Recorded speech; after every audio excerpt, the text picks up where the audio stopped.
Hello guys, welcome back to Beyond the Realms, and today I'm going to be reviewing Abraham Lincoln versus Zombies, which this comes from Asylum Entertainment, which, for those of you that aren't familiar with their stuff, they release films that they're considered mockbusters, like, Abraham Lincoln Zombie or Vampire Hunter was released, so they released this, They always tend to do that with their releases. I picked this up for $5. I figured, what the hell if it sucks, I'm only out $5. I'm a big zombie fan, so, I figured, man, this will probably be fun.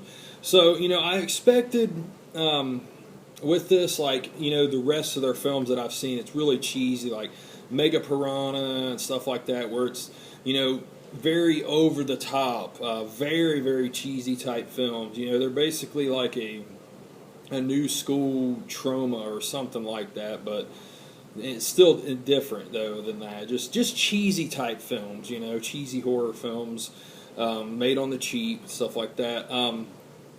So basically, this telling the story, the America's fractured. It's during the Civil War, and it's showing the Battle of Gettysburg and all this stuff. And Abraham Lincoln is getting ready to give his Gettysburg address in this, and somebody comes up to him and tells him about there's undead, the dead people are rising back from the grave. It's something going on at a Confederate stronghold, and he immediately takes alarm to that, because the movie starts off showing him as a kid, where he's having to. Or he has an incident with his parents, when he's a kid. So he immediately, is alarmed by this and decides, and then they start seeing some of the zombies too. They take him to this guy. Yeah, that's what it was. There's one guy from this Confederate place that he's infected. They're saying he's getting out of control. They don't know what's going on with him. Well, Abraham knows he's been bitten. He's becoming a zombie. So they take Abraham to him. And he says, okay, yeah, this is going down, guys. We have to get this under control. So basically he has all of his top people make up a story about where he's at and what's going on, while he really goes to go take care of this zombie outbreak that's happening before it becomes a huge ordeal. So, they go there, and of course, there's zombies all over the place. And, there's little Theodore Roosevelt in this. He's a kid. He also fights the zombies. Stonewall Jackson. They take real historical figures and put them into this story. But guys, like I've said, I was expecting, the typical cheese with this film, but that is not at all what you get with this film. This is actually played very straight-faced, straightforward, very serious type film. Now, not that that's a bad thing. It's just not what you would expect from Asylum. Not at all. I've never seen or heard of them doing a film like this. And it actually works pretty good. I mean, I was surprised. Like, the acting in this is pretty damn good. And the lead guy here that plays Abraham Lincoln does a really good job. He's got some, just very convincing mannerisms down, and the way he talks and stuff like that. I mean, you really believe he's Abraham Lincoln. It's kind of weird without seeing him without the top hat. He's always running around like this, but, I guess it fits the story. But yeah, it's a good story, guys. It's just very serious, which I just wasn't expecting, But it's, kind of, I guess because of my own expectations, it kind of lost me a little bit. I enjoyed it. I mean, it moved along at a good pace and everything, but I guess just expecting that cheese, I was a little let down with this.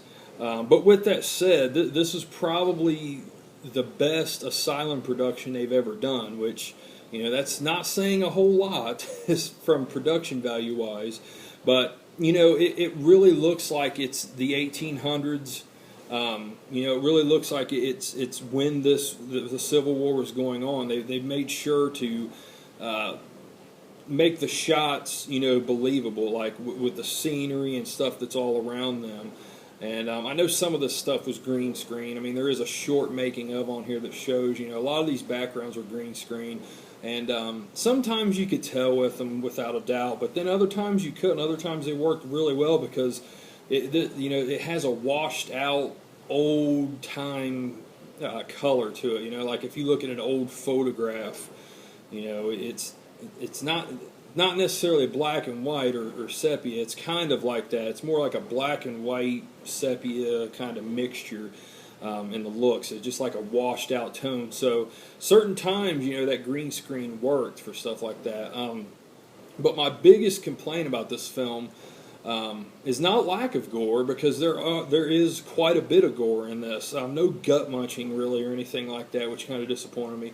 But my biggest complaint is all of the gore scenes in this, and I'm talking like every single gore scene is complete CG, which is, to me, that's just completely unforgivable, and makes this film ultimately a letdown, because there's several headshots, and he uses this big sickle here. There's several beheadings, and each and every time it's done in this, it is CG, and I was so let down by that. I was hoping that, maybe sometime, like when it was going on at the beginning, like, okay, well, maybe we'll see some real stuff, or some real fake blood come up. Yeah, that makes a lot of sense, real fake blood. Maybe we'll see some actual splatter, some squibs and stuff like this, but no, it never happens. All of the gore, all the blood splatters, all CG, so majorly let down by that. If this would have been some practical effects in this, it would have really been cool. I mean, I would have enjoyed it a lot more. It's just when that happens time after time, I think that's part of the reason why it lost me too. Not just, expecting the cheese and getting serious tone instead.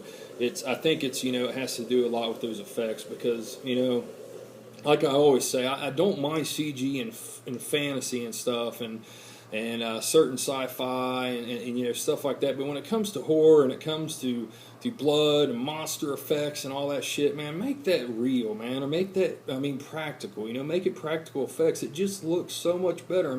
Just watch this and you'll see what I mean as far as the CG splatter goes. It looks bad. It looks cheap. It looks bad, cheesy, and just, I don't know. It's sci-fi television level effects on this as far as that stuff goes. Now, the zombie themselves, they have makeup on and stuff, and the makeup jobs on them are pretty good. They're pretty decent for the most part. There were certain scenes where they got like a big cluster of zombies, and like the main ones that they kept showing, they had the white eyes, the typical glassed over white eyed zombies. But when they would get into huge scenes of zombies, I guess they didn't have enough to go around, so a lot of those had regular eyes. Like half had regular, half had white, and then they had kids in some of the scenes. The kids are obviously, they're looking right at the camera and stuff as they go by. It's kind of comical in that way. But overall, guys, just a decent film. This is on Netflix if you care to check it out. I say, if you're a diehard zombie fan like I am, give it a shot. You may enjoy it more than I did.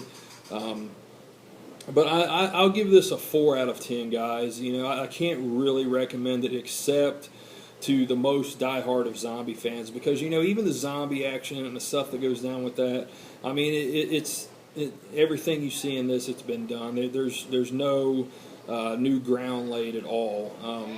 It follows the same pattern. So yeah, guys, that's pretty much it. That is Abraham Lincoln versus the Zombies. So check it out, guys. Have a good one. Later.